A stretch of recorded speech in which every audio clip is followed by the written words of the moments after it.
Mietittiin Mikaelin seurakunnassa, miten voisi tehdä jumalanpalveluksen 2000-luvulla ja lopputulos oli tässä, Mikael-messu. No ei ehkä meillä ihan joka sunnuntai-iltapäivä ole nupit näin kaakossa, mutta jotain tämän tyyppistä meininkiä. Tervetuloa Mikaelin kirkkoon katsomaan.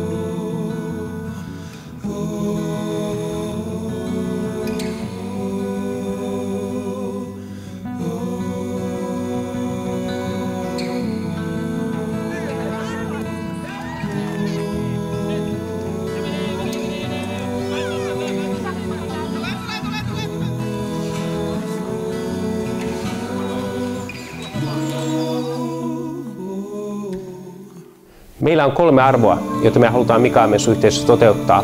Armo, rakkaus ja ilo.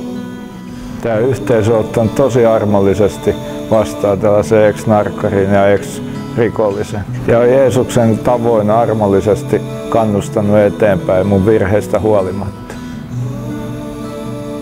Rakkaus näkyy tässä meidän yhteisössä siinä, että pidetään huolta veljistä ja siskoista ja kasvetaan heidän kanssaan siksi, mitkä Jumala on meidän tarkoittanut.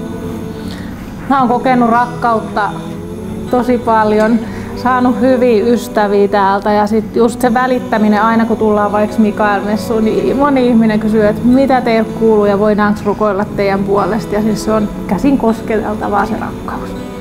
Mä käyn Mikael-messussa, koska siellä saa iloita, siellä on yhteisöllinen meininki ja vuorovaikutteisuutta. Arjen taukopaikka, jossa saa iloita perheen kanssa. Mä koen itseni tarpeelliseksi Mikael-messussa. Matala kynnys tulla. Ilo, valo, armo, suvaitsevaisuus ja yhteisöllisyys. No ainakin Mikael-messussa on sellaista iloista pyhää pöhinää. Koska mä olin pitkään etsinyt hengellistä kotia, enkä ollut oikein löytänyt sitä, mutta sitten mä tulin Mikael-messuun ja siellä se koti odotti mua. Mikael-messussa me kaikki erilaiset ihmiset, vanhat ja nuoret, lapset ja aikuiset, voidaan olla yhtä perhettä. Tervetuloa mukaan!